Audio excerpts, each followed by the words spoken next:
Hey, it's Donna Morgan, and today is November 4th, 2021. It's the new moon in Scorpio, and it's going to happen in a few hours at around 1:15 Pacific. So, of course, like every new moon, it's a great day to write in your moon journal all of your intentions for this cycle. Not that you have to have them all manifest in the cycle, but they're things that you're working on. And it's also fine if you want to repeat uh, something that you wrote last month or 3 months ago, as you look back and see, oh, let's see, this hasn't really manifested yet. These have, I like to check them off the list. That feels so good to do that. And so, yeah, it's a great day for intentions. The recommendation from the astrologers that I respect, follow, and listen to kind of get the snippet, the mojo for you in an easy way, has said that there's a rough aspect, I think with Uranus, happening very soon after the new moon, the exact time of the new moon.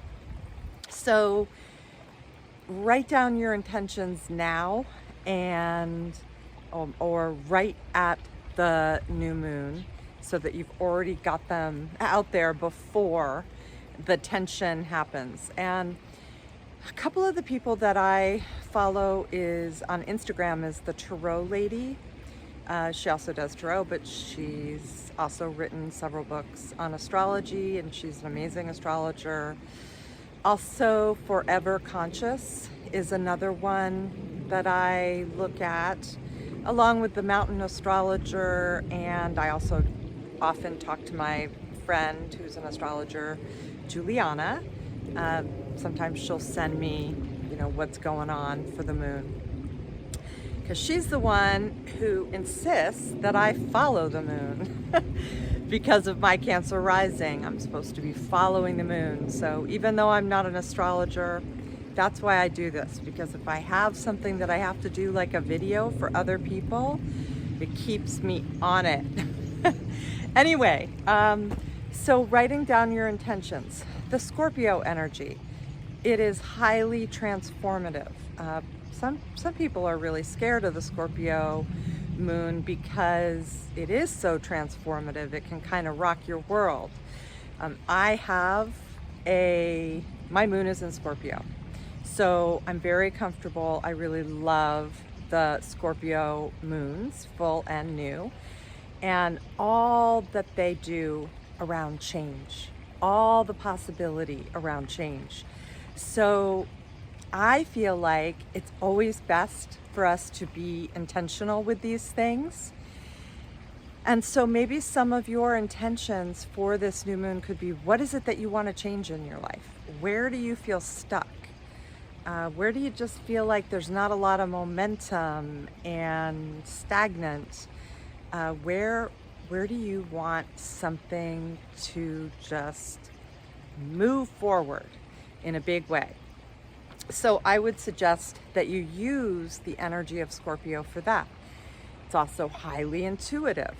So good time to go do a tarot reading. Actually, I've had a couple of people reach out to me today for a tarot reading.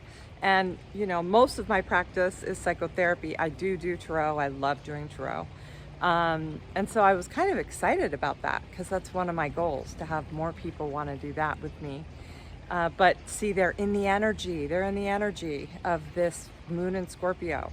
Good time to do a psychic reading, good time for psychotherapy, coaching, learning something in the metaphysical realm, just learning something new. And the other thing about Scorpio is that it can, with this particular new moon, bring up the saboteur in you.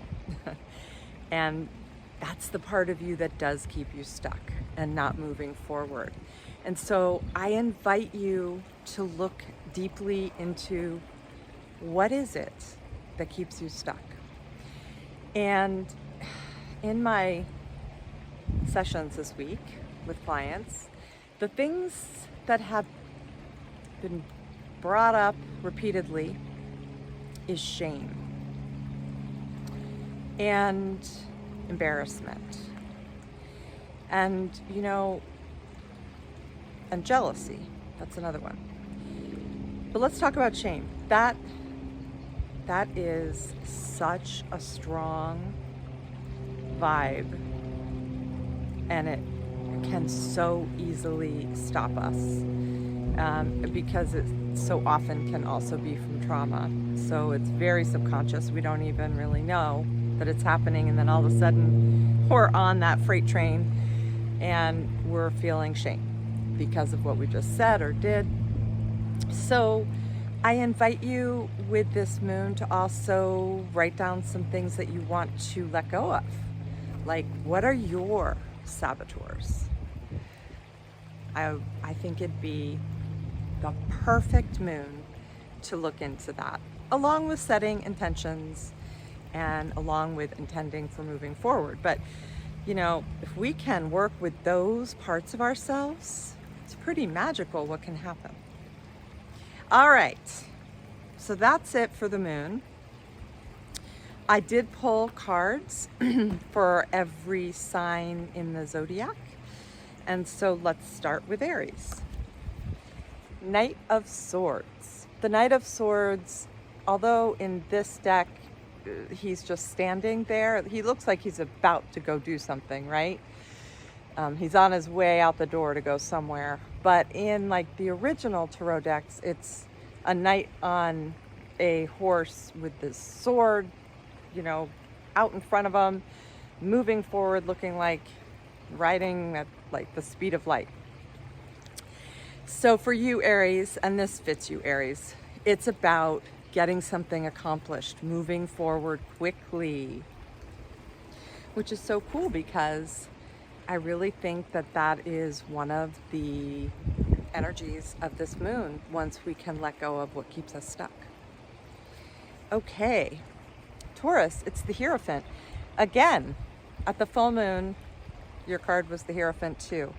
So it's a good day for you to go get a psychic reading, a tarot reading, do psychotherapy, seek out a wise sage counselor.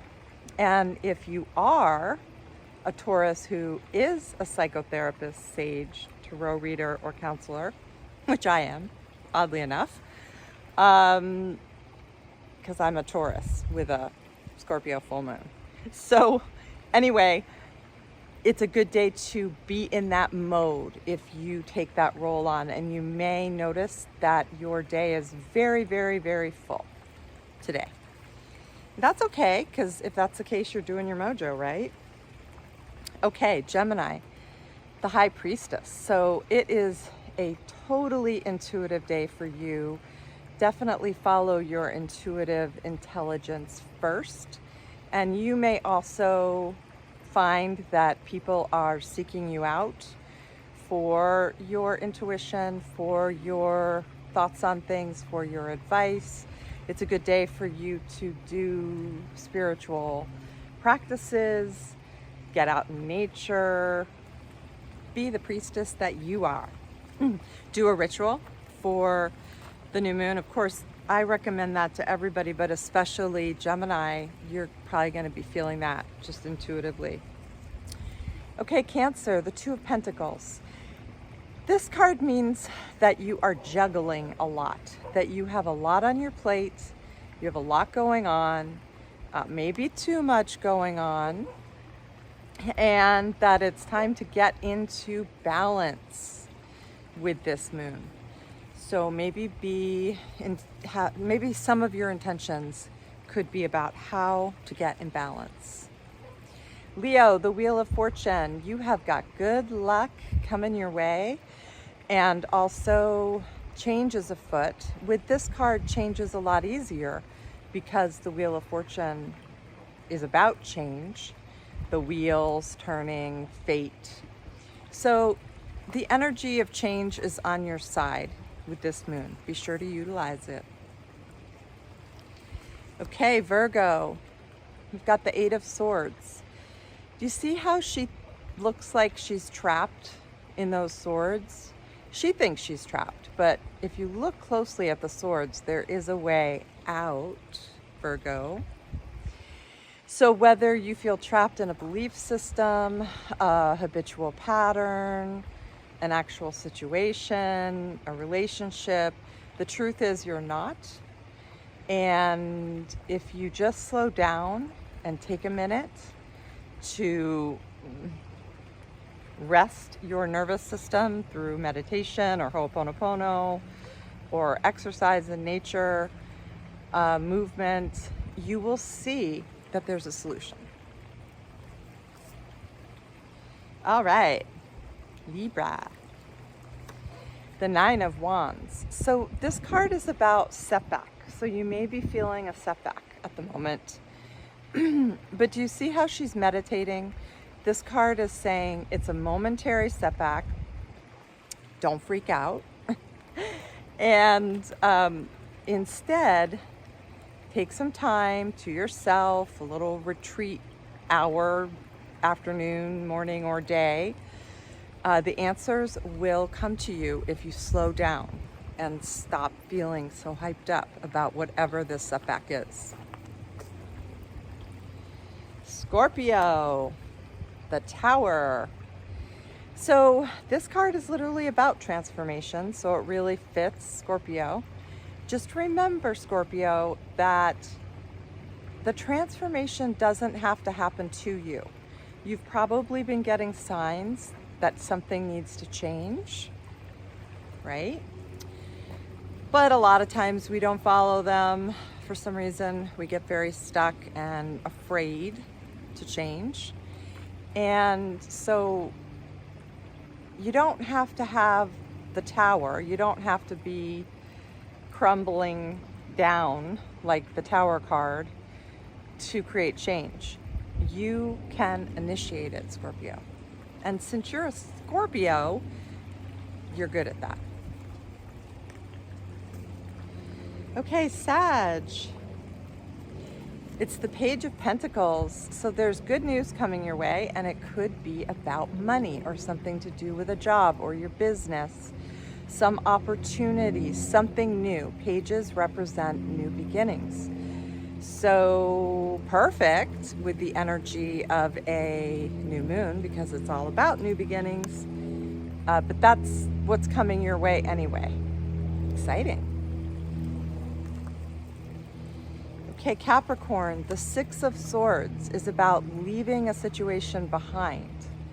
It's about moving on, changing, possibly even moving, literally like near water, across the water. There's something in the air around change, and you already know that. And now you just got to do it. All these cards about change. I just love it. I really do. Okay, where are we? Oh, Aquarius. We are the Knight of Pentacles, and this night, all the nights are into adventure. This one's a little bit more practical. So this is about taking a more practical approach to whatever it is that you have going on, whatever you're intending for. It's a little more step-by-step and boring, which I know Aquarians don't love, but that's what's going to work for you now, Aquarius. And Pisces, strength. I think that you got this for the last full moon too. Something's going on and you're feeling challenged, and what I want you to know is that as long as you realize that you have amazing inner strength, do your practices so that you're cultivating that even more. And yeah, just do centering practices so that you can tune in to all the strength that you have, and you will get through this. You totally will get through this. Okay, so that is it for the new moon in Scorpio. I hope that you have an amazing moon, and I'll see you at the full moon.